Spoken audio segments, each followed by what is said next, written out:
Assalamu alaikum dear students, I am Ataur Rahman. I am teaching you biology in MDCAT session. Today we will discuss lecture number 13 and the topic is bioenergetics. So for the content of today's topic, let's move towards the board.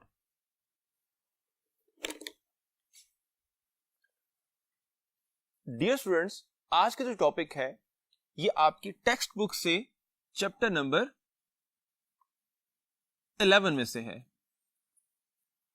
और इसके contents हैं photosynthetic pigments और उनकी types, chlorophyll and carotenoids, then absorption spectrum and action spectrum, यानी जो different pigments हैं वो कौन सी वेवलेंथ को एब्जॉर्ब कर रहे हैं और उस वेवलेंथ का क्या अफेक्ट हो रहा है, देन लाइट डिपेंडेंट रिएक्शन जिसको हम इन शॉर्ट लाइट रिएक्शन कहते हैं, और फर्दर उसकी कैटेगरी है cyclic phosphorylation and non cyclic phosphorylation, and then respiration, और within respiration different types हैं, एरोबिक, उसके different steps, and then anaerobic respiration.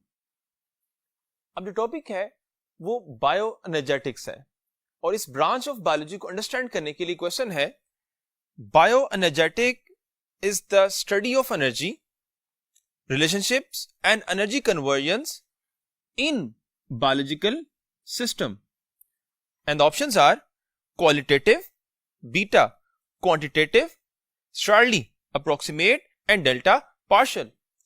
अब इन ऑप्शन में जो राइट वन है वो है बीटा क्वांटिटेटिव, क्योंकि जो अदर ऑप्शंस हैं उनमें एक्यूरेसी नहीं है इसलिए वो करेक्ट नहीं होगी. And the second one is biological energy transformation obeys the, that's mean within the living system. दो बातें हमने पढ़नी है. One is the energy relation between different organisms and energy conversions. So ये conversion जो है उसमें अगर हम देखें तो biological energy transformation obeys the law of alpha, conservation of mass, beta thermodynamics, Charlie gases, and delta genetics. So remember that कि within the biological system जो energy transformation है this obey the law of thermodynamics. So further detail के लिए हम move करते हैं towards the next part of the board.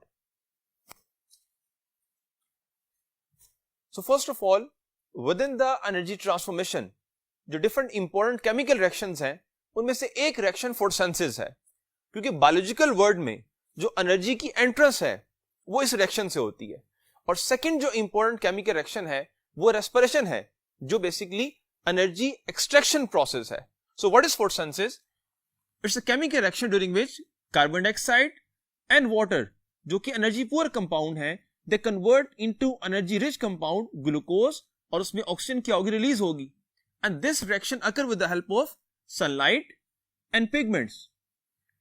अब one by one इस रिएक्शंस के डिफरेंट कंपोनेंट्स को हमने पढ़ना है. फर्स्ट ऑफ ऑल इस रिएक्शन का एक एसेसरी कंपोनेंट पिगमेंट्स हैं, क्योंकि पिगमेंट्स से लाइट एब्जॉर्ब होगी और फिर कन्वर्जन होगी. तो पिगमेंट्स क्या हैं? Pigments are mostly organic compounds जो एब्जॉर्ब करते हैं विजिबल स्पेक्ट्रम को जो रेंज करता है 380 नैनोमीटर से 750 नैनोमीटर वेवलेंथ. और अगर ऑप्शन में डिफरेंट गिवन हो वेवलेंथ तो आपको याद होना चाहिए कि ये एब्जॉर्ब करते हैं विजिबल स्पेक्ट्रम को. देन फर्दर एक क्वेश्चन है instrument used to measure relative abilities of different pigment to absorb different wavelength. Alpha is the spectrophotometer, beta is electrocardiograph, Charlie is electrocardiogram, and delta is absorption spectrum. अब इस question में different points हैं. First of all question ये पूछा हुआ है कि वो कौन सा इंस्ट्रूमेंट है जो यूज किया जाएगा, तो वो है alpha spectrophotometer. And spectrophotometer provide us a spectrum जिसको हम कहेंगे एब्जॉर्प्शन स्पेक्ट्रम, जो ये स्पेक्ट्रम बताएगा कि डिफरेंट पिगमेंट्स कौन सी वेवलेंथ को एब्जॉर्ब कर रहे हैं और किस रेंज में है, कौन और किस कलर की है. एंड सेकंड इज जो अदर ऑप्शंस है बीटा और चार्ली ऑब्वियसली वो इस टॉपिक से रिलेट नहीं करती हैं. अब डिफरेंट जो एग्जिस्टेंस है पिगमेंट्स की वो क्या है कि pigments exist on thylakoid membrane, and thylakoid membrane basically disc like membrane है within the chloroplast organelle. और ये पिगमेंट्स कितने टाइप्स के होते हैं? टू मेन टाइप्स के हैं, क्लोरोफिल एंड कैरोटिनॉइड्स। जो क्लोरोफिल्स हैं उनको हम ग्रीन कलर कहते हैं बिकॉज ग्रीन कलर को ये रिफ्लेक्ट करते हैं। इनकी एग्जिस्टेंस क्या है यूकैरियोट्स में? Types A, B, C and D. That's mean all eukaryote जिनमें एबिलिटी होती है फोटोसिंथेसिस की, उनमें क्लोरोफिल ए मॉलिक्यूल या क्लोरोफिल मॉलिक्यूल क्या होता है? एग्जिस्ट कर रहा होता है। और प्रोकैरियोट्स में जो क्लोरोफिल होता है उसको हम कहते हैं बैक्टीरियो क्लोरोफिल। वाइल जो सेकंड टाइप है पिगमेंट्स की, कैरोटिनॉइड्स, जिन्हें हम कहते हैं येलो, रेड टू ऑरेंज, और उनकी फर्दर टाइप्स हैं कैरोटीन्स एंड ज़ेंथोफिल। इनमें से कैरोटीन्स रेड टू ऑरेंज है और ज़ेंथोफिल येलो टू ऑरेंज है। और इन पिगमेंट्स की जो एब्जॉर्प्शन एबिलिटी है और जो रिफ्लेक्शन एबिलिटी है, इसके लिए फर्दर पॉइंट है फर्स्ट ऑफ ऑल क्लोरोफिल के बारे में। क्लोरोफिल ऑर्गेनिक कंपाउंड है, मेनली एब्जॉर्ब करता है वॉयलेट ब्लू रेंज को एंड ऑरेंज रेड को। वाइल जो ग्रीन कलर है और येलो कलर है और इंडिगो है, ये कलर क्लोरोफिल लीस्ट एब्जॉर्ब करता है, इसीलिए प्लांट कलर जो है वो ग्रीन अपीयर होता है। लेकिन यहां पे एक पॉइंट है कि ग्रीन, येलो और इंडिगो 3 कलर रिफ्लेक्ट हो रहे हैं और लीस्ट एब्जॉर्ब हो रहे हैं, लेकिन प्लांट सिर्फ अपीयर ग्रीन होते हैं। इसकी रीजन ये है कि जो ग्रीन कलर है वो येलो और इंडिगो के कलर को मास्क कर देता है, हाइड कर देता है, मिनिमाइज कर देता है, जिससे क्या होता है? प्लांट ग्रीन अपीयर होते हैं। अब डिफरेंस में आपने बात याद रखनी है कि जो कैरोटिनॉइड्स हैं उसमें कैरोटीन्स और ज़ेंथोफिल, ये जो लेंथ मेंशंस हैं, ये जो वेवलेंथ मेंशन है, ये बेसिकली इनकी रिफ्लेक्शन एबिलिटी है। जो एब्जॉर्प्शन एबिलिटी है कैरोटीन्स की और ज़ेंथोफिल की, वो बेसिकली वॉयलेट ब्लू ही है। और with the help of action spectrum हमें ये बात क्लियर होती है कि ये वेवलेंथ जो एब्जॉर्ब हो रही हैं, ये किस हद तक अफेक्टिव है ऑन द फोटोसिंथेसिस। और क्वेश्चन के पॉइंट ऑफ व्यू से याद रखें कि ओवरऑल जो विजिबल स्पेक्ट्रम है, इसमें से 2 वेवलेंथ मैक्सिमम एब्जॉर्ब होंगी। एक है 430 नैनोमीटर और सेकंड है 670 नैनोमीटर। और अगर ये कलर पॉइंट ऑफ व्यू से हो तो 430 नैनोमीटर कलर आता है ब्लू कलर और 670 है red colour. And then parts of the chlorophyll molecule, 2 parts होते हैं, हेड एंड टेल, बिकॉज ये ऑर्गेनिक मॉलिक्यूल है। हेड, इसकी क्या प्रॉपर्टीज हैं? फर्स्ट ऑफ ऑल ये फ्लैट होता है, देन स्क्वायर लाइक है, देन लाइट एब्जॉर्बिंग है। अब ये तीनों पॉइंट अगर क्वेश्चन में हो कि क्लोरोफिल का वो कौन सा पार्ट है जो फ्लैट होता है, तो आप कहेंगे head, and then further on. उसके बाद हाइड्रोफिलिक कौन सा होता है, बिकॉज 2 पार्ट होंगे, एक हाइड्रोफिलिक और एक हाइड्रोफोबिक। देन जो हेड है उसको पोरफायरिन रिंग भी कहते हैं, and it is made up of pyrrole ring. अब यहां भी क्वेश्चन जनरेट हो सकता है कि हेड इज नेम्ड एज, तो head is named as porphyrin ring, head is made up of, तो answer is pyrrole ring, and pyrrole ring is further made up of carbon and nitrogen. और last point क्या होता है कि जो head है इसके सेंटर में क्या होता है? मैग्नीशियम एग्जिस्ट करती है, और जो मैग्नीशियम है वो अपनी चारों साइड पर क्या होगा? नाइट्रोजन से लिंक्ड होगी। सो ये डिफरेंट पॉइंट्स है हेड के रिगार्डिंग। सेकंड जो क्लोरोफिल का पार्ट है वो टेल है। सो टेल को पढ़ने के लिए हम मूव करते हैं towards the next part of the board. Phytole is the second name of the tail. So this one is called as phytole, and it's a long anchoring hydrophobic and hydrocarbon. That's mean अगर ये head है, suppose that, वैसे तो एक बहुत बड़ा ring होता है, लेकिन suppose कर रहे हैं इस तरह का अगर रिंग स्ट्रक्चर है, तो यहां मैग्नीशियम है और ये टेल है। जो टेल है वो हाइड्रोकार्बन टेल है और ये हाइड्रोफोबिक है, और ये एंकरिंग है कि थैलाकोइड मेम्ब्रेन के ऊपर जो क्लोरोफिल मॉलिक्यूल एंकर करेगा तो ये with the help of the tail करेगा। फिर number of carbon and number of hydrogen कितने हैं इसमें? तो 20 कार्बन एंड 39 हाइड्रोजन इसमें क्या करती हैं? एग्जिस्ट करती हैं। सो ये टेल के रिगार्डिंग पॉइंट हो गए। सोलेबिलिटी, तो ऑर्गेनिक मॉलिक्यूल है तो वाटर में क्या होगा? इनसोल्युबल है, और डिफरेंट ऑर्गेनिक सॉलिड में क्या होगा? ये सोल्युबल होगा, लेकिन वाटर से अट्रैक्ट जरूर करेगा एक एंड की बेस के ऊपर, वो हेड है, बिकॉज हेड क्या होता है? हेड हाइड्रोफिलिक होता है। देन क्लोरोफिल की टाइप्स, 2 टाइप्स यहां डिस्कस हैं। One is chlorophyll A and second is chlorophyll B. Chlorophyll A और बी में क्या डिफरेंस है? अगर हम देखें formula, chemical formula of the chlorophyll A and B, तो वो ऑलमोस्ट सिमिलर है on the base of the elements carbon, hydrogen, oxygen, nitrogen and magnesium. और इनमें number of carbon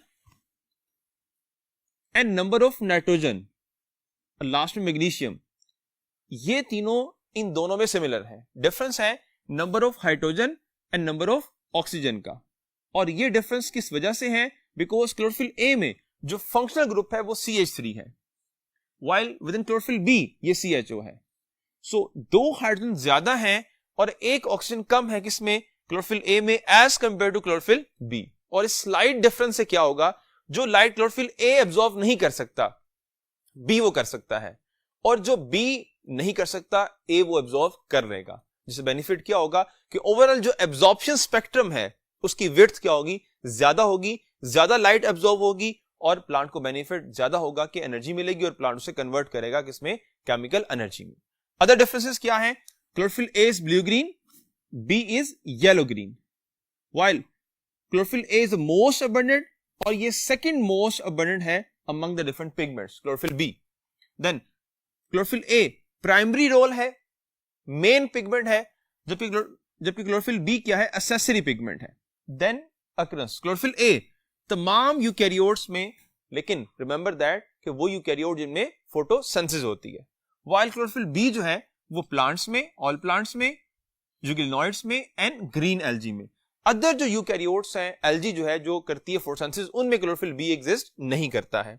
then absorption spectrum क्या है? क्लोरोफिल ए का 430 नैनोमीटर से लेकर 670 नैनोमीटर। एंड देन और जो लाइट एब्जॉर्प्शन है वो violet blue and orange red है।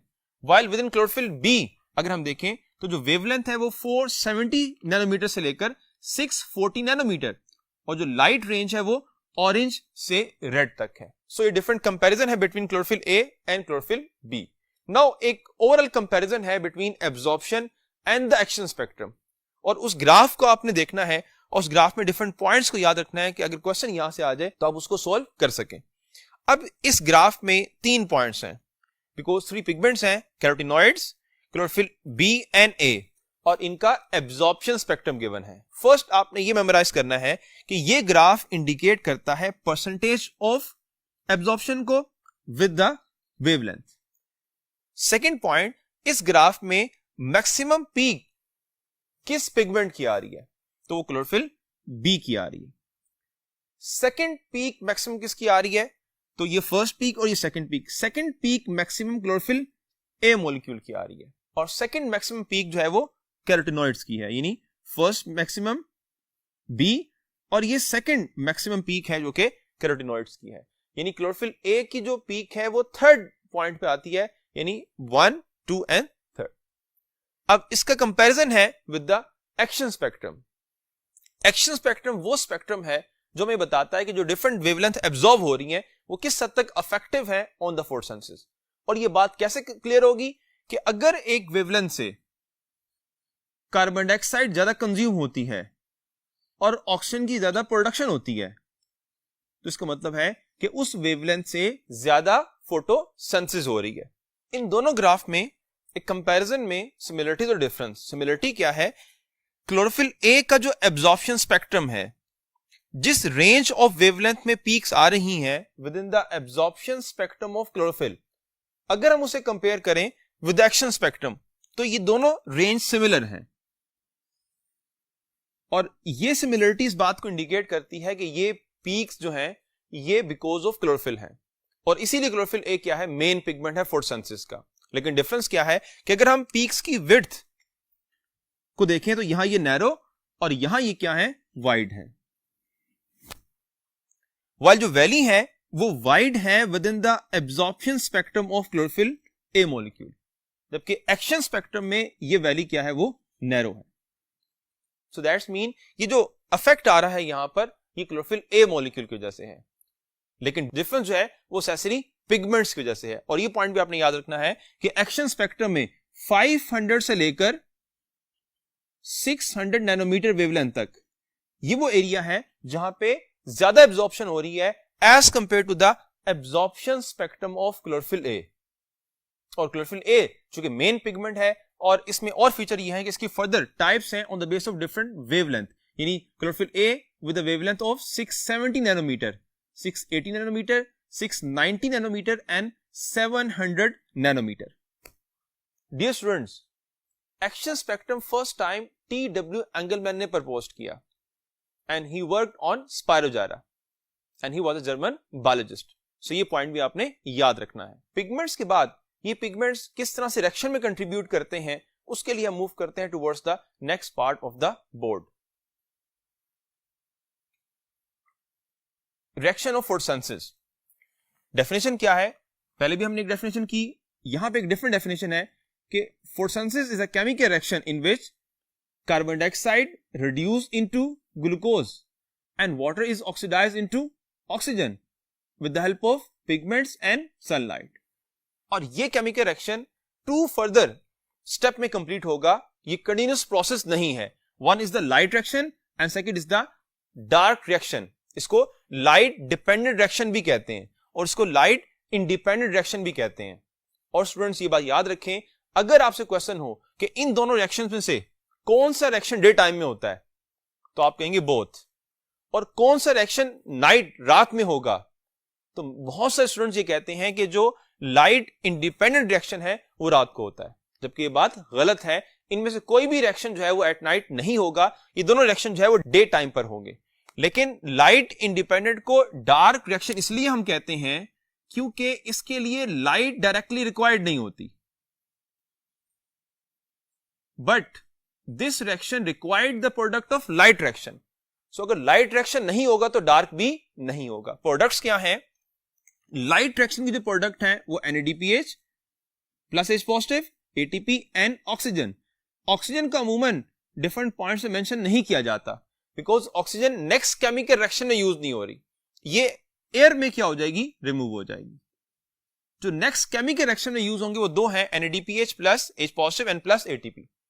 NADPH के बारे में कहा जाता है कि इसके पास एनर्जाइज इलेक्ट्रॉन है और ATP क्या है? एसिमिलेटिंग पावर है, बिकॉज ATP में जो एनर्जी है वो फॉस्फेट बॉन्ड में स्टोर है. एंड देन लाइट रिएक्शन के बाद जो फोटोसिस्टम है, बिकॉज लाइट रिएक्शन होगा with the help of pigment और पिगमेंट्स ऑर्गेनाइज होकर एक स्पेसिफिक सिस्टम बनाते हैं, उसको हम फोटोसिस्टम कहते हैं, जो कि क्लस्टर ऑफ पिगमेंट्स है.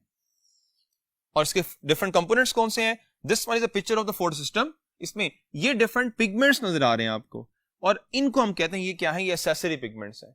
और इन एसेसरी पिगमेंट्स में कौन कौन से पिगमेंट्स होंगे? क्लोरोफिल बी होगा, कैरोटीन्स हैं, ज़ैंथोफिल हैं, जो कि सनलाइट एनर्जी को एब्जॉर्ब करेंगे और उसको ट्रांसफर करेंगे टुवर्ड्स द सेंटर. इस एरिया को हम कहते हैं it's a reaction centre, because ये एनर्जी को रिसीव कर रहा है from the different types of pigments. While this area is called as it's a antenna complex. Antenna complex की कंपोजिशन ये हो गई. रिएक्शन सेंटर में क्या है? रिएक्शन सेंटर में क्लोरोफिल ए मॉलिक्यूल है और उसके साथ प्राइमरी इलेक्ट्रॉन एक्सेप्टर है. यानी जब डिफरेंट पिगमेंट्स लाइट को चैनलाइज करेंगे टुवर्ड्स क्लोरोफिल ए मॉलिक्यूल, तो यहां से जो एनर्जी ट्रांसफर होगी उसे कौन रिसीव करेगा? उसे रिसीव करेगा प्राइमरी इलेक्ट्रॉन एक्सेप्टर. और फर्दर फिर जो है उसको with the help of electron transfer chain transfer करेगा और ATP मॉलिक्यूल को सिंथेसाइज करेगा, जो कि कहां पे एग्जिस्ट करेगा? On thylakoid membrane. This one is a picture of thylakoid membrane, जिसमें पहले PS2 है, उसके बाद ये कंप्लीट इलेक्ट्रॉन ट्रांसपोर्ट चेन है, then PS1 and then further electron transport chain. और ये दोनों सिस्टम मिलकर कोऑर्डिनेट कर क्या बनाएंगे? They produce ATP and NADPH, जो फर्दर डार्क रिएक्शन में यूज होंगे, जो कहां पर होता है? Within the stroma. और ये दोनों reaction, light reaction and dark reaction, ये कहां पे होते हैं? With in the chloroplast organelle. Light reaction की फर्दर डिटेल पढ़ने के लिए हम मूव करते हैं towards the first part of the board.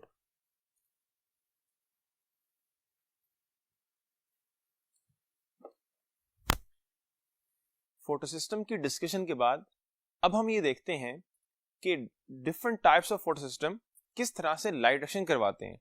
So this one is the Z scheme, जिसमें photosystem 2 and photosystem 1 and this one is the sun. जब light energy आएगी फ्रॉम द सन तो PS2 के जो एंटीना कॉम्प्लेक्स के different pigments हैं वो उसे एब्जॉर्ब करेंगे। और ये पॉइंट आपने याद रखना है कि जो 100% रेडिएशंस आ रही हैं फ्रॉम द सन, उसमें से 99% जो है वो प्लांट रिफ्लेक्ट करता है, जस्ट 1% को एब्जॉर्ब करता है। सो जो 1% एब्जॉर्ब होगी उससे इलेक्ट्रॉन एक्साइट होगा from low towards the high energy level and it is received by primary electron acceptor. And we know that primary electron acceptor is a part of reaction centre. पहले chlorophyll A receive करेगा और chlorophyll ए से primary electron acceptor. उसके बाद जो थैलाकोइड membrane है उसके ऊपर एक कैरियर मॉलिक्यूल्स हैं जो कैरी करेंगे इलेक्ट्रॉन को। First of all plastoquinone receive करेगा electron from the primary electron acceptor and then carry करेगा towards cytochrome complex. Cytochrome complex से रिसीव करेगा इलेक्ट्रॉन प्लास्टोसायनिन और उसे फर्दर आगे वो कैरी करेगा। और इसमें जो इलेक्ट्रॉन की एनर्जी है जो पहले कभी हाई हुई थी अब डिक्रीज हो रही है। वो एनर्जी कहां पे जा रही है? वो एनर्जी इस्तेमाल हो रही है फॉर द एटीपी सिंथेसिस। लेकिन कैसे? Through a mechanism that is called as chemiosmosis. Chemiosmosis क्या मैकेनिज्म है इसकी डिटेल अभी हम पढ़ेंगे, लेकिन उससे पहले आपने ये देखना है कि इस कंप्लीट फिनोमेना में कौन कौन से डिफरेंट इवेंट्स हुए हैं। फर्स्ट ऑफ ऑल PS2 से इलेक्ट्रॉन एक्साइट हुआ है, इलेक्ट्रॉन रिमूव हुआ है। This electron removal is called as the oxidation. So PS2 is oxidized by, तो आंसर होगा sunlight. Then plastoquinone is reduced by, तो आंसर होगा PS2, क्योंकि प्लास्टोक्विनोन PS2 से इलेक्ट्रॉन रिसीव कर रहा है। And then plastoquinone is oxidized by, तो आंसर होगा साइटोक्रोम कॉम्प्लेक्स, क्योंकि साइटोक्रोम कॉम्प्लेक्स इलेक्ट्रॉन रिसीव कर रहा है from the plastoquinone. Then cytochrome complex is reduced by, तो आंसर होगा plastoquinone. Then cytochrome complex is oxidized by, तो आंसर होगा plastocyanin. Plastocyanin is reduced by, तो आंसर होगा साइटोक्रोम कॉम्प्लेक्स। और इसको हम कॉम्प्लेक्स कह रहे हैं जिसका मतलब यह है कि इसमें मोर देन वन कंपोनेंट होंगे। तो रिमेंबर दैट कि इसमें 2 प्रोटीन मिलके एक कॉम्प्लेक्स बना रही है जिसे हम कहते हैं साइटोक्रोम कॉम्प्लेक्स। एक पॉइंट ये हो गया। नाउ फर्दर जब PS2 से इलेक्ट्रॉन मूव करेंगे तो PS2 के पास इलेक्ट्रॉन की डेफिशिएंसी क्रिएट हो जाएगी, और for the continuity of this reaction PS2 की इस डेफिशिएंसी को या इस होल को फुल करना कंपल्सरी है। सो कैसे होता है कि PS2 वाटर मॉलिक्यूल को ब्रेक डाउन करेगा and convert into 2H positive plus half O2 and plus 2 electron, और ये 2 इलेक्ट्रॉन PS2 को रिड्यूस कर देंगे। So this process is called as photolysis, और ये प्रोसेस कहां पर होता है? Within the lumen of thylakoid membrane. Further इसकी लोकेशन हम करेंगे। So this one is the events which occur और relate with the PS2। Second, इसी मेम्ब्रेन के ऊपर PS1 एग्जिस्ट करता है। PS1 भी एब्जॉर्ब करेगा लाइट एनर्जी को, उसके एंटीना कॉम्प्लेक्स के पिगमेंट्स जिनको हम एक्सेसरी पिगमेंट्स कहते हैं। और यहां पे आपने याद रखना है कि डिफरेंट पिगमेंट्स का जो लाइट एब्जॉर्प्शन मैकेनिज्म है और उसको फर्दर ट्रांसफर करना है वो क्या है कि कैरोटिनॉइड्स लाइट एब्जॉर्ब करते हैं तो ट्रांसफर करते हैं towards chlorophyll B and then towards chlorophyll A, यानी यहां से लाइट एनर्जी इस तरफ और फिर अल्टीमेटली कहां जाएगी? क्लोरोफिल ए के पास। इसीलिए हम कहते हैं कि chlorophyll A is the main pigment of photosynthesis. So PS1 से जब इलेक्ट्रॉन एक्साइट होगा received by primary electron acceptor, and from the primary electron acceptor electron receive करेगा फेरडॉक्सिन। दैट्स मीन कि फेरडॉक्सिन जो है वो क्या हुआ? रिड्यूस हुआ। और किसने किया? PS1 ने किया। फेरडॉक्सिन से देन इलेक्ट्रॉन मूव करेगा towards enzyme that is called as NADP reductase, और ये एंजाइम कन्वर्ट कर देगा NADP को विद इन NADPH। सो इस तरह से 2 प्रोडक्ट्स बन गई, one is NADPH, second is ATP, and third one is यहां पे जो हाफ O2 है, एक और वाटर मॉलिक्यूल ब्रेकडाउन जब होगा तो 2 ऑक्सीजन जो एटम है वो आपस में रिएक्ट करेंगे और मॉलिक्यूलर ऑक्सीजन बनेगी and this move towards the air. सो हम कह सकते हैं कि जो एटमॉस्फेरिक ऑक्सीजन का सोर्स है वो ये रिएक्शन है फोटोलिसिस। और फोटोलिसिस बेसिकली किसका रिएक्शन है? लाइट डिपेंडेंट, यानी लाइट रिएक्शन का एक प्रोसेस है। सो यहां पर अभी हमने कहा कि PS2 की डेफिशिएंसी कैसे होगी? फोटोलिसिस से। सो PS1 की डेफिशिएंसी कैसे फुलफिल होगी? सो इलेक्ट्रॉन जो आ रहा है फ्रॉम द PS2 वो PS1 की डेफिशिएंसी को कंप्लीट कर देगा। So that's mean PS1 is oxidized by, तो आप कहेंगे sunlight. PS1 is reduced by, तो आप कहेंगे प्लास्टोसायनिन। सो ये ऑक्सीडेशन रिडक्शन का जो फिनोमेना है ये आपने याद रखना है। एंड एज होल इस प्रोसेस में देखें तो 3 प्रोडक्ट्स बन गई, NADPH, ऑक्सीजन एंड ATP। अब यहां पे एक पॉइंट याद रखें कि हम इस पाथवे में स्टडी कर रहे हैं 2 इलेक्ट्रॉन को, और जो लाइट एनर्जी आ रही है वी नो दैट कि वो 2 डिफरेंट वे से बिहेव करती है, रेडिएशंस के तौर पर एंड फोटोन पार्टिकल्स। सो अब पॉइंट ये है कि यहां पर एनर्जी किस वे से बिहेव करेगी, तो यहां पर एनर्जी जो सनलाइट की है वो फोटोन पार्टिकल्स की फॉर्म में है। और कितने फोटोन पार्टिकल्स आएंगे तो एक इलेक्ट्रॉन मूव करेगा। रिमेंबर दैट कि 1 फोटोन पार्टिकल जो है उससे एक इलेक्ट्रॉन क्या होगा? एक्साइट होगा। ये भी क्वेश्चन में आपको आ सकता है। अब ये नॉर्मल प्रोसेस है। समटाइम ऐसा होता है कि प्लांट के पास जो ATP मॉलिक्यूल बन रहे होते हैं with in the light reaction and plus NADPH, NADPH की क्वांटिटी हाई होती है और ATP की क्वांटिटी लो होती है। उस प्रोसेस में क्या होगा? इलेक्ट्रॉन जो PS1 से एक्साइट हुआ है then towards primary electron acceptor then ferredoxin, तो फेरेडोक्सिन उसको बैक लेकर आता है टुवर्ड्स द साइटोक्रोम कॉम्प्लेक्स और इलेक्ट्रॉन मूव करेगा then towards the PS1, then primary electron acceptor then ferredoxin और अगेन टुवर्ड्स साइटोक्रोम कॉम्प्लेक्स। इससे क्या होगा? इलेक्ट्रॉन मूव करेगा एक ऐसे पाथवे में जिसमें वो दोबारा उसी पॉइंट पर आ रहा है जहां से वो एक्साइट हुआ था। So this electron flow is called as cyclic electron flow, while this electron flow is called as non-cyclic electron flow. So non-cyclic electron flow में जो ATP बनेंगे हम उसे कहेंगे non-cyclic photophosphorylation, while जो cyclic में बनेगी उसे हम कहेंगे cyclic photophosphorylation। अब यहां पे आपने डिफरेंस रखना है कि कौन कौन सी प्रोडक्ट्स बन रही हैं। साइक्लिक फॉस्फोराइलेशन में सिर्फ ATP मॉलिक्यूल बन रहा है, जबकि नॉन साइक्लिक फॉस्फोराइलेशन में NADPH, ATP and plus oxygen.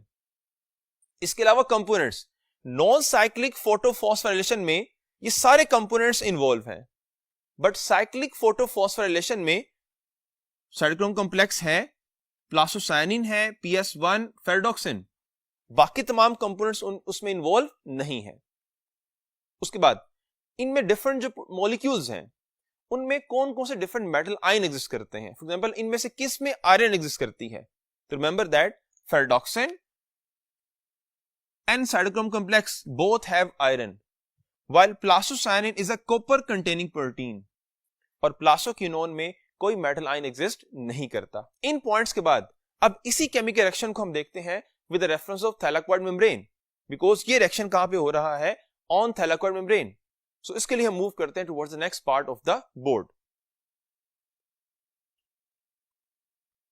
Cyclic and non cyclic photophosphorylation के बाद अब हम देखते हैं कि ये रिएक्शन ऑन थैलाक्वाइड मेम्ब्रेन कैसे हो रहे हैं। And this one is a single thylakoid membrane जिसके इनसाइड ल्यूमन है एंड आउटसाइड जो है वो स्ट्रोमा है, बिकॉज ये एग्जिस्ट कर रही है विद इन क्लोरोप्लास्ट ऑर्गेनेल। और इस मेम्ब्रेन के ऊपर डिफरेंट फोटोसिस्टम और प्लस इलेक्ट्रॉन कैरियर है और एंजाइम्स हैं जिनका डिफरेंट फंक्शन है।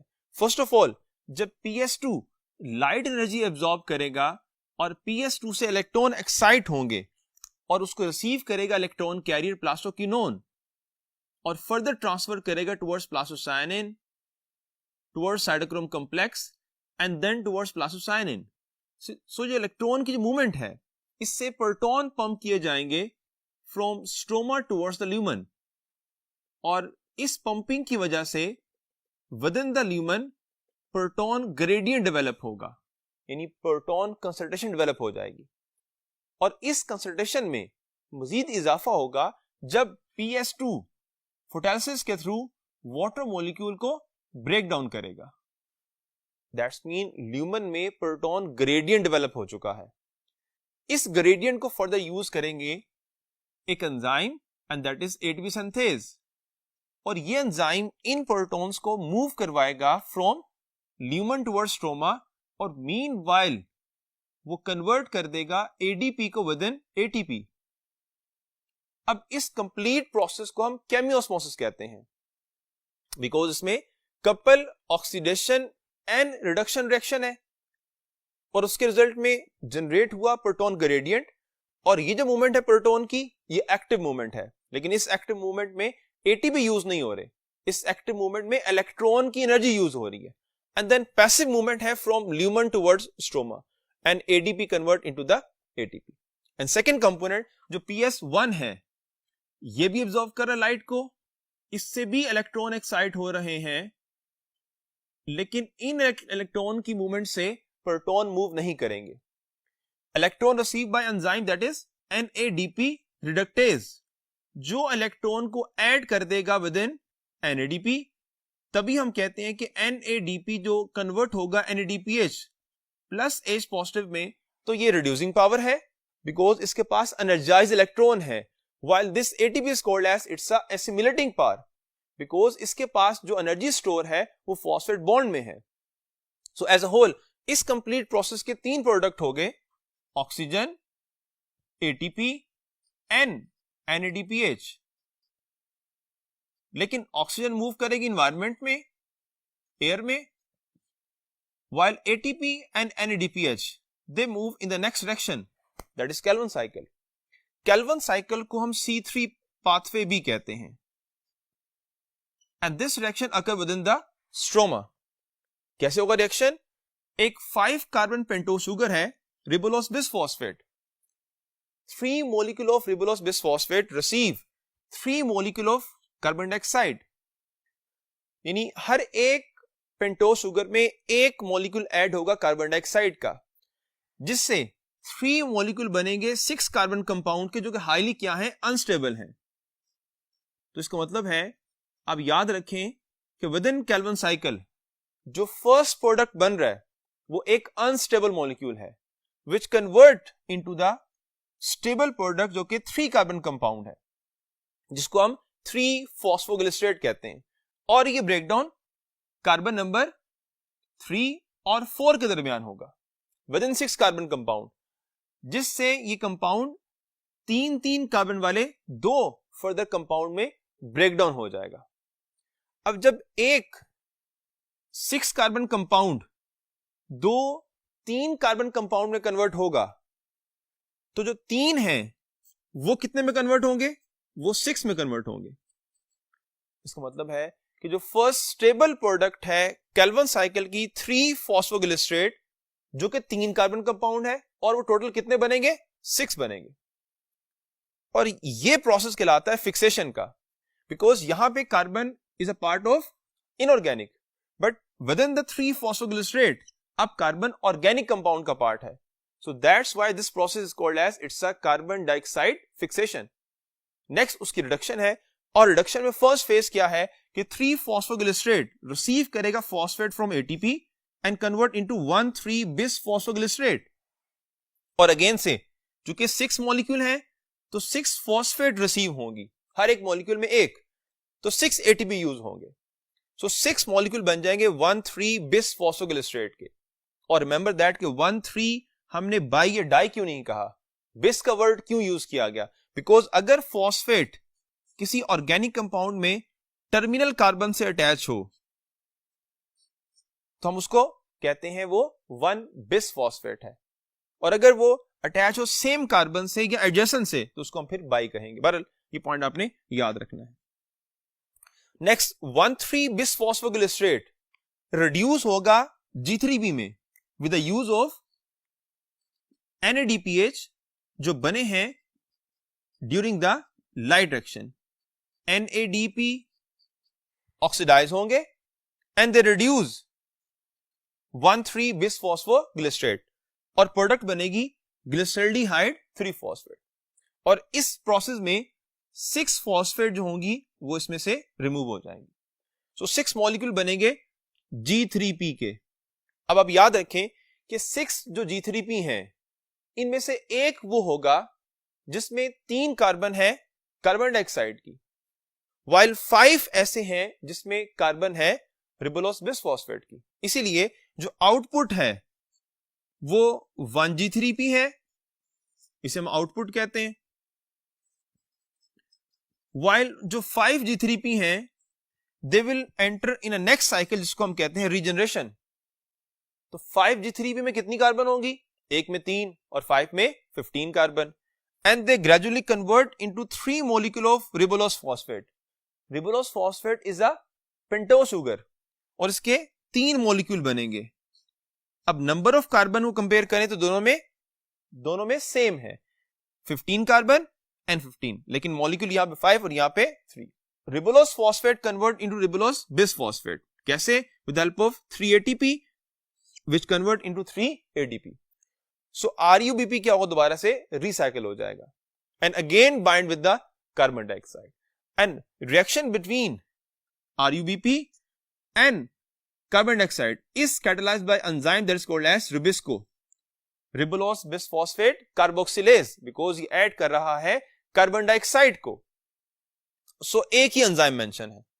अब इस कंप्लीट केल्विन साइकिल को देखें तो इसमें डिफरेंट एस्पेक्ट्स है। फॉर एग्जांपल जो एक G3 बना है 3 कार्बन कंपाउंड है, इसको सिंथेसाइज करने के लिए केल्विन साइकिल में कितने ATP यूज हुए? 6 + 3, तो आंसर क्या होगा? 9 ATP। और इस 1 G3P को प्रोड्यूस करने के लिए कितने NADPH यूज हुए? तो आंसर होगा 6।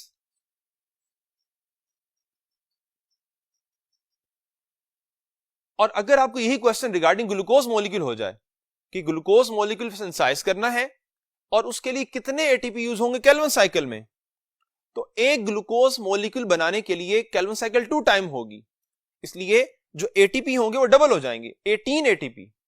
और अगर क्वेश्चन हो रिगार्डिंग NADPH कि एक ग्लूकोज मॉलिक्यूल को सिंथेसाइज करने के लिए कितने NADPH रिक्वायर्ड हैं, तो आप कहेंगे 12, बिकॉज अमाउंट डबल हो जाएगी। सो this one is the Calvin cycle. इसको डार्क रिएक्शन भी कहते हैं और उसको C3 पाथवे भी कहते हैं। यहां पे एक पॉइंट और बहुत इंपॉर्टेंट है कि हम ये बात कहते हैं कि नेचर में जो मिनिमम नंबर ऑफ कार्बन है इन अ मोनोसैकेराइड वो 3 क्यों है?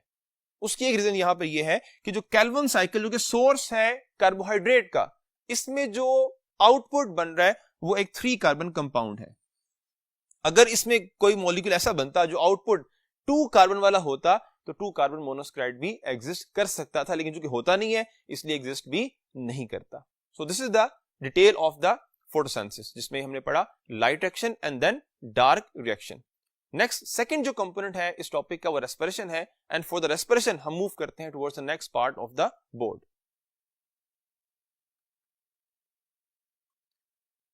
Respiration is a chemical process जिसमें क्या होगा? कंप्लेक्स सब्सटेंस कन्वर्ट होंगे, ब्रेकडाउन होंगे और उससे क्या होगा? एनर्जी हार्वेस्ट होगी, और ये एनर्जी लिविंग थिंग्स यूज करेंगे अपनी डिफरेंट एक्टिविटीज के लिए। अब रेस्पिरेशन की 2 डिफरेंट टाइप्स हैं, one is the external and second is the internal respiration. जो एक्सटर्नल रेस्पिरेशन है ये वो प्रोसेस है जिसमें क्या होता है कि ऑर्गेनिज्म एक्सचेंज करते हैं गैसेस का, व्हाइल जो इंटरनल रेस्पिरेशन है ये विद इन द सेल होती है। इसको सेलुलर रेस्पिरेशन भी कहा जाता है, और ये एक यूनिवर्सल प्रोसेस है बिकॉज जितने भी लिविंग ऑर्गेनिजम्स हैं वो रिक्वायर्ड करते हैं एनर्जी को फॉर देयर डिफरेंट एक्टिविटीज। अब जो मोस्ट कॉमन फ्यूल है, यानी जिसको ब्रेक डाउन कर लिविंग थिंग्स या सेल एनर्जी हार्वेस्ट करेगा, वो मोस्ट कॉमन फ्यूल ग्लूकोज है, कार्बोहाइड्रेट से है। और क्यों? Because carbohydrate efficient source of energy है। लिपिड्स में double amount of energy store तो है, लेकिन लिपिड से एनर्जी हार्वेस्ट करने के लिए उसको फर्दर पहले डिफरेंट मॉलिक्यूल में यानी कार्बोहाइड्रेट में कन्वर्ट करना पड़ेगा, लेकिन कार्बोहाइड्रेट को डायरेक्टली कन्वर्ट किया जा सकता है, इसलिए मोस्ट कॉमन जो फ्यूल है वो कार्बोहाइड्रेट्स है। और कन्वर्जन कैसे होगी? It's a glucose molecule, this will convert into a pyruvic acid, this process is called as glycolysis, जिसमें एनर्जी हार्वेस्ट होगी और सेल उसको यूज करेगा। और मीनवाइल क्या होगा? 2 NAD कन्वर्ट होंगे NADH में। अब इसको NADH2 भी लिखते हैं और NADH भी लिखते हैं। और आपकी बुक में NADH प्लस H पॉजिटिव भी यूं भी लिखा हुआ है, और हम कहते हैं कि ये ऑक्सीडाइज NADH है और ये रिड्यूस NADH है। अब जो रेस्पिरेशन का पाथवे है वो एरोबिक होगा या एनारोबिक? हम तो ऐसे कहते हैं कि ऑक्सीजन डिफाइन करेगी या माइटोकॉन्ड्रिया डिफाइन करेगा कि सेल में एरोबिक रेस्पिरेशन है या फिर एनारोबिक रेस्पिरेशन है। लेकिन ये भी आपने याद रखना है कि एक्चुअल जो टाइप ऑफ रेस्पिरेशन है एरोबिक या एनारोबिक, वो ग्लूकोज मॉलिक्यूल की ब्रेकडाउन पे डिपेंड कर रही है या फिर फ्यूचर ऑफ पायरुविक एसिड। तो remember that, future of pyruvic acid, because जो ग्लूकोज की पायरुविक एसिड में ब्रेकडाउन है ये दोनों प्रोसेस में होगी, एरोबिक में भी और प्लस एनारोबिक में भी। लेकिन अगर ऑक्सीजन अवेलेबल होगी जब पायरुवेट बन जाएगा और प्लस माइटोकॉन्ड्रिया है, और अगर माइटोकॉन्ड्रिया नहीं है तो डिफरेंट रेस्पिरेटरी एंजाइम है जो किसी मेम्ब्रेन से एसोसिएटेड होंगे, just like with in aerobic bacteria, वहां पे माइटोकॉन्ड्रिया नहीं है लेकिन ऑक्सीजन है और साथ एंजाइम मेम्ब्रेन से एसोसिएटेड है, तो वहां पर क्या होगा? एरोबिक रेस्पिरेशन होगी। और अगर ऑक्सीजन नहीं है और उसके फर्दर एंजाइम भी नहीं है तो फिर क्या होगा? जो पायरुविक एसिड है वो कन्वर्ट होगा अल्कोहल में या फिर लैक्टिक एसिड में। और इसकी बेस्ट एग्जांपल जो है वो आरबीसीज हैं, red blood cells. Red blood cells में इन दोनों कंपोनेंट में से ऑक्सीजन होती है लेकिन वहां पे एरोबिक रेस्पिरेशन नहीं हो रही। क्यों? बिकॉज वहां पे माइटोकॉन्ड्रिया नहीं है और ना ही वहां पर जो है वो रेस्पिरेटरी यानी एरोबिक रेस्पिरेशन के एंजाइम भी वहां पे एग्जिस्ट नहीं करते हैं। अब एनरोबिक रेस्पिरेशन हम कहते हैं कि जब पायरुविक एसिड ब्रेकडाउन होगा एब्सेंस ऑफ ऑक्सीजन में, और ये कन्वर्जन 2 में हो सकती है। इनिशियली वही प्रोसेस है, ग्लूकोज इनटू पायरुवेट या पायरुविक एसिड और 2 NADH बनेंगे, and then NADH oxidize into NAD और convert pyruvate into alcohol and plus carbon dioxide और लैक्टिक एसिड। इसे हम कहते हैं अल्कोहलिक फर्मेंटेशन या कहते हैं लैक्टिक एसिड फर्मेंटेशन। अब अल्कोहलिक फर्मेंटेशन जो है वो कहां पे होती है? Within bacteria and within fungi, while जो लैक्टिक एसिड फर्मेंटेशन है वो होती है within bacteria and human skeleton muscle. अब ये पॉइंट आपने याद रखना है कि अगर हम कंपैरिजन करते हैं एरोबिक एंड एनारोबिक रेस्पिरेशन का, तो जो एनारोबिक रेस्पिरेशन है वो less amount of ATP produce करती है। जो ओवरऑल एनर्जी स्टोर है ग्लूकोज मॉलिक्यूल में, जस्ट 2% एनर्जी क्या होगी? एक्सट्रैक्ट होगी। लेक्चर के एंड पर हम ओवरऑल देखेंगे कि डिफरेंट प्रोसेस में कितने एटीपी बनते हैं। तो जो ग्लाइकोलाइसिस है वो बेसिकली एनारोबिक रेस्पिरेशन है, तो उसमें जस्ट क्या होंगे? नेट एटीपी 2 बनेंगे। So for the further detail हम मूव करते हैं towards the next part of the board. Aerobic respiration की डिटेल पढ़ने से पहले हम डिफरेंट कंपोनेंट्स को देखते हैं, क्योंकि 2 कंपोनेंट इंपॉर्टेंट है रेस्पिरेशन के पॉइंट ऑफ व्यू से। One is a mitochondria, second is ATP. Mitochondria is called as it's a power house of cell, because ये एनर्जी प्रोवाइड कर रहा है, एटीपी प्रोवाइड कर रहा है। इसका स्ट्रक्चर क्या है कि इसमें 2 मेम्ब्रेन है, आउटर एंड इनर। अब जो इनर मेम्ब्रेन है उसमें इनफोल्डिंग्स हैं जिनको हम क्रिस्टी कहते हैं, और इन्हीं के ऊपर क्या है? F1 पार्टिकल एग्जिस्ट कर रहा है। इनर मेम्ब्रेन के जो इनर पार्ट है उसको मैट्रिक्स कहते हैं, और 2 मेम्ब्रेन के दरमियान जो स्पेस है उसे हम मेम्ब्रेनस स्पेस कहते हैं। अब जो डिफरेंट स्टेप है वो आपने याद रखने हैं केमिकल रिएक्शन के पॉइंट ऑफ व्यू से, कि एरोबिक रेस्पिरेशन के कौन कौन से स्टेप विद इन माइटोकॉन्ड्रिया हो रहे हैं और कहां पे हो रहे हैं।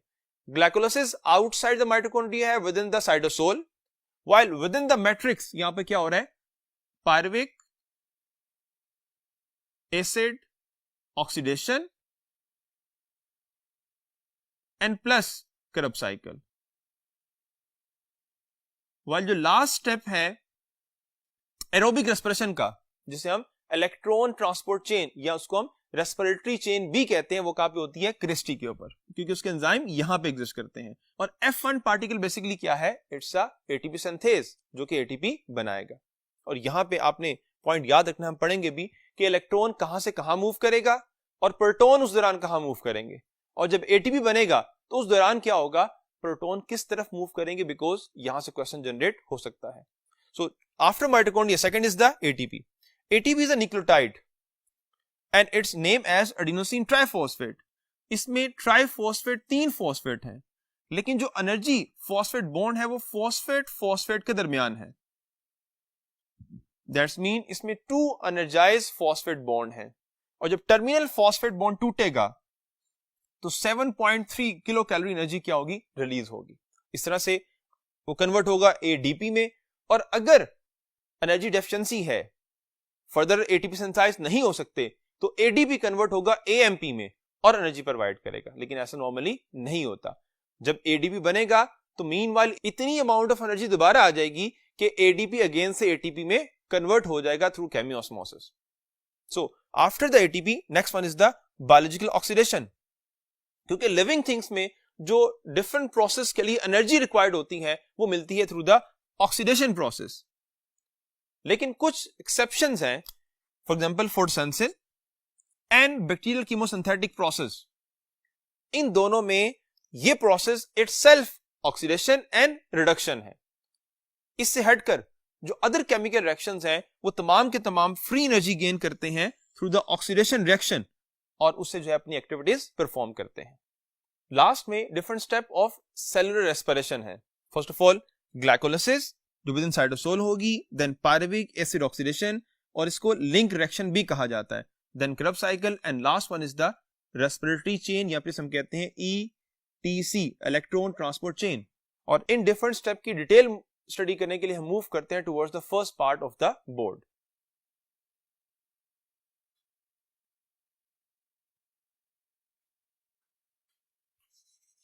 डियर स्टूडेंट्स, अब हम देखते हैं कि ग्लूकोज किस तरह से पायरुवेट में कन्वर्ट होगा। और ये बात आपने याद रखनी है कि ये रिएक्शन विद इन साइटोप्लाज्म होता है। इस रिएक्शन में first initially glucose convert into glucose 6 phosphate, जिसमें एटीपी अपना फॉस्फेट डोनेट करेगा और ग्लूकोज रिसीव करेगा। So it's a substrate level phosphorylation. Then glucose 6 phosphate convert into fructose 6 phosphate. और ग्लूकोज और फ्रुक्टोज में डिफरेंस क्या है कि glucose is a aldohexose while fructose is a ketohexose. Next step में फ्रुक्टोज 6 फॉस्फेट कन्वर्ट होगा fructose 1,6 bisphosphate में with the use of 1 ATP molecule and ATP dephosphorylate होगा कन्वर्ट इनटू एडीपी। अब इसमें जो एंजाइम है वो फॉस्फोफ्रुक्टोकाइनेज है और फीडबैक मैकेनिज्म के थ्रू ये रिएक्शन कंट्रोल हो रहा है। तो रिमेंबर दैट कि जो फॉस्फोफ्रुक्टोकाइनेज है इसको इनहिबिट करेगी हाई क्वांटिटी ऑफ एटीपी। यानी अगर एटीपी फर्दर आगे रिएक्शन में बन रहे हैं और वो सफिशिएंट हो गए हैं, उनकी क्वांटिटी इंक्रीज हो गई है, तो हाई कंसंट्रेशन ऑफ एटीपी इस एंजाइम को इनहिबिट करेगी। वाइल जो सिट्रेट बन रहा है विद इन Krebs साइकिल, उसकी जो लो कंसंट्रेशन है वो इसके लिए एज अ एक्टिवेटर एक्ट करेगी। तो ये फीडबैक मैकेनिज्म का पॉइंट आपने यहां से याद रखना है। देन फ्रुक्टोज 1,6 बिसफॉस्फेट ब्रेकडाउन होगा into 2 trioses, one is DAP, second is G3P और इसमें 4 and 5 स्टेप है। फोर्थ स्टेप में फ्रुक्टोज 1,6 बिसफॉस्फेट कन्वर्ट हो रहा है DAP एंड G3P में। DAP is a ketotriose, G3P is a aldotriose. और फिफ्थ स्टेप में जो DAP है ये कन्वर्ट होगा G3P में, क्योंकि फर्दर रिएक्शन में जो प्रोसीड करेगा वो G3P ही होगा। दैट्स मीन 2 G3P प्रोसीड होंगे। सो वो फिफ्थ स्टेप होगा। उसके बाद जो G3P बने हैं ये फर्दर फॉस्फोराइलेट होंगे और कन्वर्ट होंगे 1,3 बिस फॉस्फोग्लिसरेट में। यहां पे अगेन से क्या है, फॉस्फोराइलेशन है, लेकिन ये फॉस्फोराइलेशन सबस्ट्रेट लेवल नहीं है, बिकॉज यहां पर इनऑर्गेनिक फॉस्फेट ऐड हो रही है फ्रॉम साइटोप्लाज्म। और ये ऑक्सीडेशन प्रोसेस भी है बिकॉज NAD रिड्यूस होगा किसमें, विद इन NADH। और याद रखें ये विद इन द ग्लाइकोलाइसिस और within the respiration first time oxidation है and the product is 1,3 bisphosphoglycerate. उसके बाद नेक्स्ट क्या होगा, 1,3 बिसफॉस्फोग्लिसरेट डीफॉस्फोरिलेट होगा और अपनी एक फॉस्फेट डोनेट करेगा towards ADP and ADP convert into ATP both side की तरफ। और जो प्रोडक्ट बनेगी वो है 3 फॉस्फोग्लिसरेट, यानी एक फॉस्फेट रिमूव होगी and it's a substrate level phosphorylation. Then 3 phosphoglycerate convert into 2 phosphoglycerate. और यहां पे आप देख रहे हैं कि जस्ट एक चेंज आया है और वो पोजीशन ऑफ फॉस्फेट है कि पहले फॉस्फेट कार्बन नंबर 3 के ऊपर और अब कार्बन नंबर 2 के ऊपर है। और एक पॉइंट जिससे बच्चे कंफ्यूज होते हैं वो ये वर्ड है 3, 2 और 1, 3 का। वो क्लियर मैं आपको बता रहा हूं, 1, 3 का मतलब बेसिकली फॉस्फेट की पोजीशन है कि 1,3 में phosphate carbon number 1 and carbon number 3 के ऊपर है। 3 फॉस्फोग्लिसरेट का मतलब है कि 3 कार्बन कंपाउंड है और फॉस्फेट कार्बन नंबर 3 के ऊपर है। 2 फॉस्फोग्लिसरेट का मतलब है कि 3 कार्बन कंपाउंड है और फॉस्फेट कार्बन नंबर 2 पे आ गई है। और इसलिए यहां पर ऐसे आई है बिकॉज नेक्स्ट रिएक्शन में वाटर मॉलिक्यूल ने रिलीज होना है। और उसको पढ़ने के लिए हम मूव करते हैं towards the next part of the board. So 2 phosphoglycerate, इसमें डिहाइड्रेशन होगी और 2 वाटर मॉलिक्यूल रिमूव होंगे and with the removal this will convert into phosphoenol pyruvate and then phosphoenol pyruvate dephosphorylate होगा और वो फॉस्फेट डोनेट करेगा एडीपी को and ADP convert into ATP और पायरुवेट बन जाएगी and this is the end of glycolysis. क्योंकि हमने कहा था कि glycolysis is the breakdown of glucose molecule up to the formation of the pyruvate, जिसमें फर्दर 2 स्टेप थे। फर्स्ट, जब ग्लूकोज मॉलिक्यूल कन्वर्ट हुआ फ्रुक्टोज 1,6 बिसफॉस्फेट में, तो वो प्रिपरेटरी फेज थी, ग्लूकोज मॉलिक्यूल को प्रिपेयर किया गया और देन उसके बाद ऑक्सीडेशन हुई और एटीपी मॉलिक्यूल सिंथेसाइज हुए, उसे हम कहते हैं ऑक्सीडेटिव फेज। फर्स्ट फेज में, प्रिपरेटरी फेज में हमें एटीपी मॉलिक्यूल प्रोवाइड करने पड़े, ऑक्सीडेटिव फेज में हमें एटीपी मॉलिक्यूल हासिल हुए। ये डिफरेंस आपने याद रखना है। नेक्स्ट पॉइंट जो आपने मेमोराइज करना है वो ये है कि ओवरऑल जो ग्लाइकोलाइसिस है इसमें कहां पे फॉस्फोराइलेशन हो रही है और कितने टाइम हो रही है, तो वो देखते हैं अगर हम, तो 1 2 3 4 5 6 7 एंड 8, यानी 8 टाइम यहां पर फॉस्फोराइलेशन हो रही है। अब कितने टाइम फॉस्फोराइलेशन से एटीपी बन रहा है, तो वो देखें 1 2 3 and 4, that's mean 4 time phosphorylation से एटीपी बन रहा है, बाकी फॉस्फोराइलेशन से एटीपी नहीं बन रहा। कितने टाइम फॉस्फोराइलेशन से एटीपी यूज हो रहा है, तो अब देखें 1 एंड 2, यहां पे एटीपी मॉलिक्यूल यूज हो रहा है। और कितने टाइम यहां पे सबस्ट्रेट लेवल फॉस्फोराइलेशन है, तो 4 टाइम एटीपी के लिए और 2 टाइम यहां पे, तो दैट्स मीन 6 टाइम यहां पर क्या है, सबस्ट्रेट लेवल फॉस्फोराइलेशन है। 2 टाइम जो फॉस्फोराइलेशन है वो सबस्ट्रेट लेवल फॉस्फोराइलेशन नहीं है, यहां पे इनऑर्गेनिक फॉस्फेट ऐड हो रही है from cytoplasm towards the molecule of 3 phosphoglycerate, या आप कह सकते हैं G3P, glyceraldehyde 3 phosphate, and convert into 1,3 bis phosphoglycerate. तो पायरुवेट बना है, देन ये क्या होगा, फर्दर ऑक्सीडाइज होगा, उसे हम कहते हैं pyruvic acid oxidation. And this oxidation is, अगर हम देखें कि this one is pyruvate, 3 carbon compound 1 2 and 3, और यहां से फर्स्ट ऑफ ऑल क्या होगा, कार्बन डाइऑक्साइड रिमूव होगी। ऐसे हम कहते हैं कि ये डीकार्बोक्सिलेशन मीडिएटेड ऑक्सीडेशन है, यानी इसमें ऑक्सीडेशन तो हो रही है लेकिन उस दौरान क्या हो रहा है, कार्बन डाइऑक्साइड भी रिमूव हो रही है। इससे पहले ऑक्सीडेशन थी लेकिन वहां पर क्या था, वहां पे कार्बन डाइऑक्साइड रिमूव नहीं हो रही, लेकिन यहां पर क्या होगा, CO2 रिमूव होगी, दिस वन, प्लस ये हाइड्रोजन रिमूव होगी और इलेक्ट्रॉन रिमूव होंगे जो रिड्यूस करेंगे NAD को, and NAD convert into NADH। सो यहां पर क्या है, ऑक्सीडेशन भी है, रिडक्शन भी है और डीकार्बोक्सिलेशन भी है, लेकिन जो रेस्पिरेटरी मॉलिक्यूल है वो ऑक्सीडाइज हो रहा है बिकॉज रिडक्शन किसकी हो रही है, NAD की। एंड देन 2 कार्बन रह जाएंगी, इसे हम कहते हैं ये क्या है, ये एसिडिक एसिड है। एसिडिक एसिड फर्दर रिएक्ट करता है कोए एंजाइम के साथ।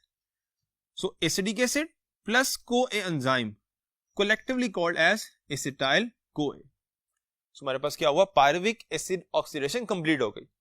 लेकिन ये याद रखें कि ग्लूकोज मॉलिक्यूल की रेस्पिरेशन में ये प्रोसेस 2 टाइम होगा, दैट्स मीन यहां से 2 मॉलिक्यूल रिलीज होंगे कार्बन डाइऑक्साइड के और 2 ही NADH बनेंगे और 2 एसिटाइल CoA बनेंगे और वो दोनों एसिटाइल CoA एंटर होंगे Krebs साइकिल में।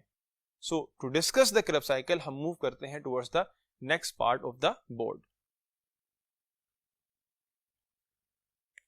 एसिटाइल CoA एंटर हुए within the Krebs cycle और जैसे ही एसिटाइल CoA एंटर होगा Krebs साइकिल में, वहां पे एक रिसीव करने वाला मॉलिक्यूल है जो कि 4 कार्बन कंपाउंड है, C4 कहते हैं, ऑक्सैलोएसीटेट।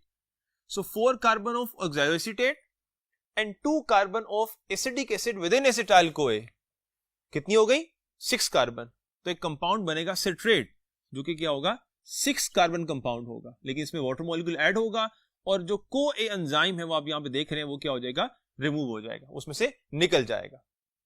सो को एंजाइम रिमूव होगा और क्या बनेगा, सिट्रेट।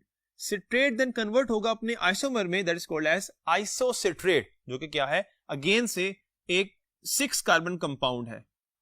और फिर नेक्स्ट स्टेप में इस 6 कार्बन कंपाउंड की डीकार्बोक्सिलेशन होगी, और अगर डीकार्बोक्सिलेशन है तो ऑब्वियसली इस दौरान ऑक्सीडेशन भी है और रिडक्शन है किस चीज की, NAD की इनटू NADH, तभी हम कहेंगे ये डीकार्बोक्सिलेशन मीडिएटेड क्या है, ऑक्सीडेशन है।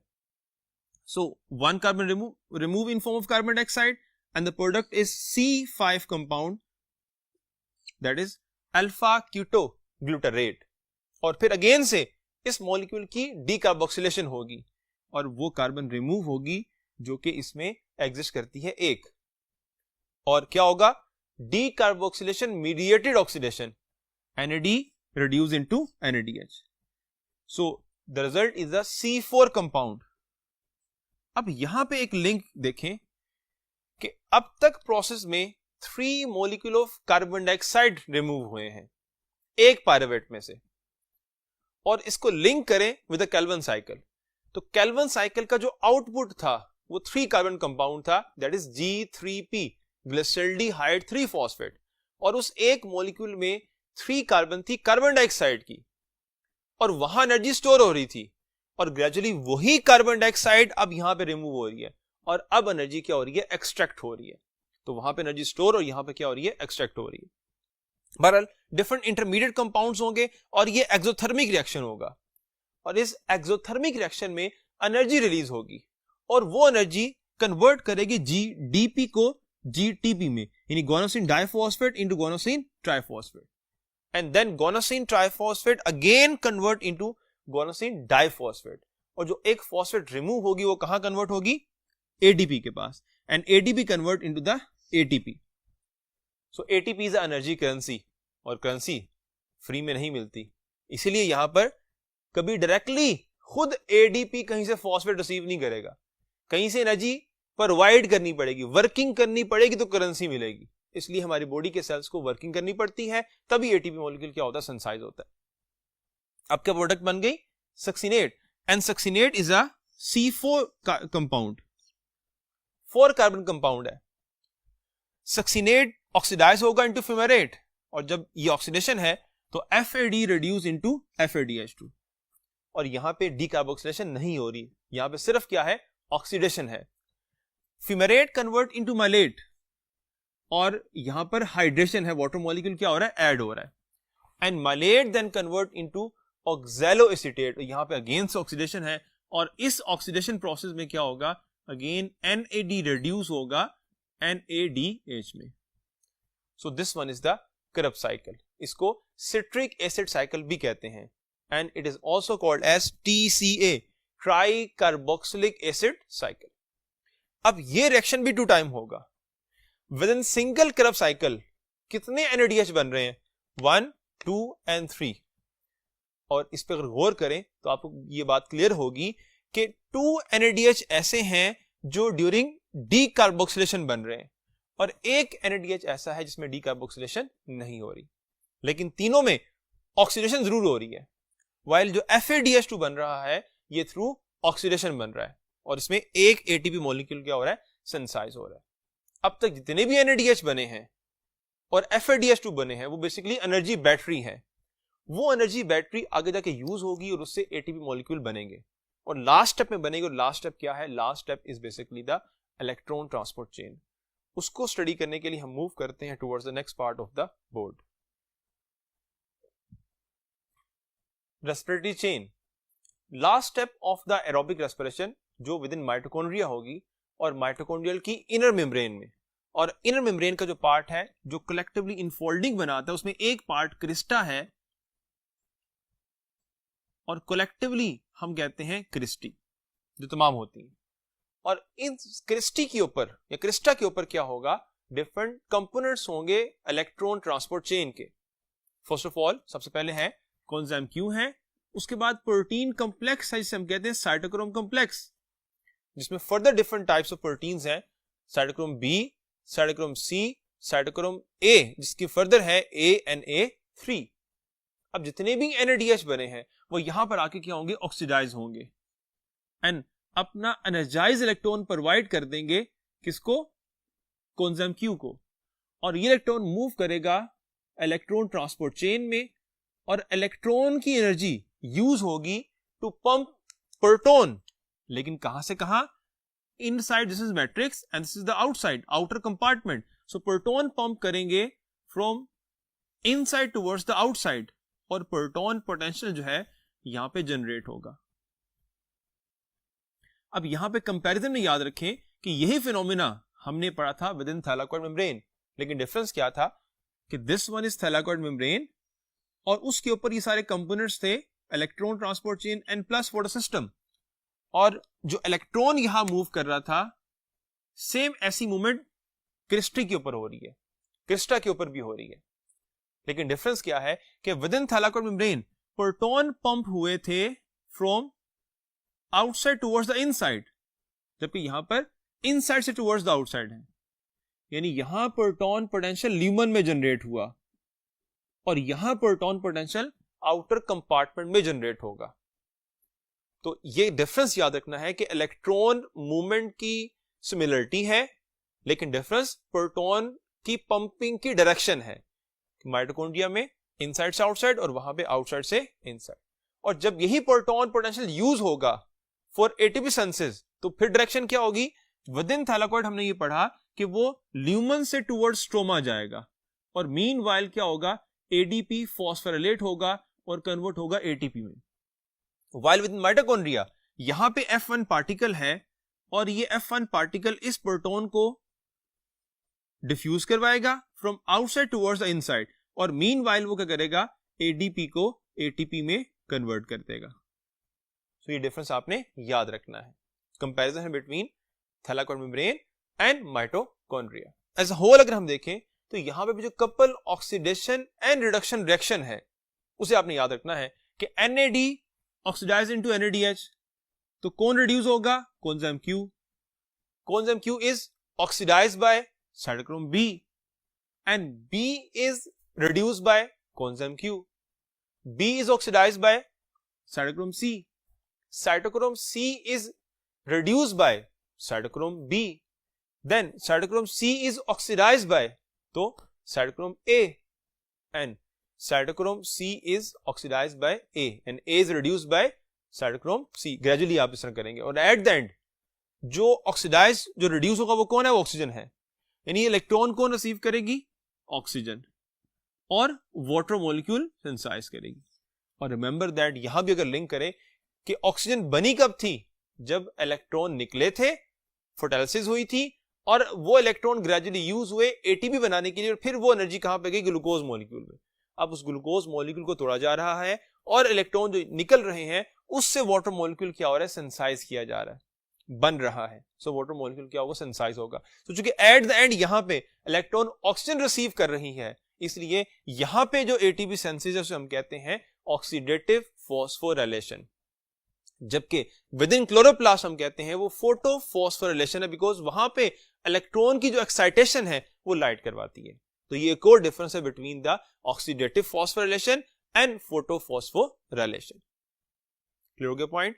अब इसके बाद हम देखते हैं कि एज अ होल प्रोसेस जो अब तक हुआ है इसमें डिफरेंट जो प्रोडक्ट्स बने हैं वो किस रिएक्शन में कौन से बने हैं। फॉर एग्जांपल अगर हम देखें ग्लाइकोलिसिस में तो इसमें 2 नेट एटीपी प्रोड्यूस हुए हैं, पायरुविक एसिड ऑक्सीडेशन में कोई एटीपी प्रोड्यूस नहीं हुआ, डायरेक्ट की बात हम कर रहे हैं। क्रब साइकिल में चूंकि एक ग्लूकोज मॉलिक्यूल में क्रब साइकिल 2 टाइम होगी, इसलिए यहां पर 2 एटीपी बनेंगे and with in electron transport chain बनेंगे तकरीबन 34 एटीपी। और ये 34 किस तरह से है कि 1 NADH जो होता है it is equal to 3 ATP। तो ओवरऑल अगर आप देखें, अभी हम देखते हैं, कैलकुलेट करते हैं, ग्लाइकोलिसिस में 2 NADH, pyruvic acid oxidation 2 time हो रही है तो 2 NADH, क्रब साइकिल में 6 NADH। चूंकि एक सिंगल क्रब साइकिल में 3 है तो ग्लूकोज मॉलिक्यूल की रेस्पिरेशन में 2 टाइम क्रब साइकिल होगी, तो 6 NADH, और इलेक्ट्रॉन ट्रांसपोर्ट चेन में ये बन नहीं रहे, ये ऑक्सीडाइज हो रहे हैं। FADH2 ग्लाइकोलाइसिस में कोई भी नहीं बन रहा, 0, and with in pyruvic acid oxidation 0, Krebs cycle कितने बनेंगे, 2, and with in electron transport chain ये ऑक्सीडाइज होंगे, बनेंगे नहीं। कार्बन डाइऑक्साइड मॉलिक्यूल कोई भी नहीं रिलीज होगा during the glycolysis. Pyruvic acid oxidation 2, and Krebs cycle 4, and with in electron transport chain कोई भी मॉलिक्यूल कार्बन डाइऑक्साइड का यहां पे रिमूव नहीं होता। अब अगर कैलकुलेट करें नेट प्रोडक्शन को तो क्या होती है, 34 + 2 36 एंड 2 38, तो यहां पर 38 प्रोडक्शन है ATP की। अब किस तरह से 34 ATP, 1 NADH is equal to 3 ATP, और कितने हैं 2 2 4 एंड 6 10, तो 10 NADH कितने ATP बनाएंगे, तो 10 × 3 इज इक्वल टू 30 ATP। इस तरह से जो FADH2 है, 1 FADH2 इक्वल टू 2 ATP, तो 2 कितने प्रोड्यूस करेंगे, 2 × 2 इज इक्वल टू 4 ATP। सो इस तरह से 4 + 30 कितने हो गए, 34 ATP within the whole electron transport chain. So dear students, अब तक हमने डिटेल प्रोसेस पढ़ा एरोबिक रेस्पिरेशन का, और इसमें जो मेन प्रोडक्ट हमें मिल रही है वो ATP है, और ATP सिंथेसाइज कैसे हो रहे हैं, with the addition of phosphate, जिसे हम कहते हैं फॉस्फोराइलेशन। अब एज अ होल इस चैप्टर में बात करें तो फोटोसिंथेसिस एंड रेस्पिरेशन दोनों में फॉस्फोराइलेशन है, लेकिन विद इन द फोटोसिंथेसिस जो क्लोरोप्लास्ट में हो रही है वो फोटोफॉस्फोराइलेशन है, और फिनोमिना प्रोसेस है केमियोस्मोसिस का, और प्रोसेस कहां पर हो रहा है, ऑन द थैलेकॉइड मेम्ब्रेन, और उसके लिए एनर्जी कहां से आ रही है, इलेक्ट्रॉन से, और इलेक्ट्रॉन कहां से एक्साइट हो रहा है, with the help of the light. जबकि विद इन रेस्पिरेशन हमने पढ़ा कि 2 डिफरेंट टाइप ऑफ फॉस्फोराइलेशन है, substrate phosphorylation and oxidative phosphorylation, that's mean as a whole 3 different types of होगी phosphorylation. One is the photophosphorylation, second is substrate level phosphorylation, and third one is the oxidative phosphorylation. Oxidative कहां पर होगी, Crysta के ऊपर होगी, जो कि mitochondria की इनर मेम्ब्रेन का एक पार्ट है।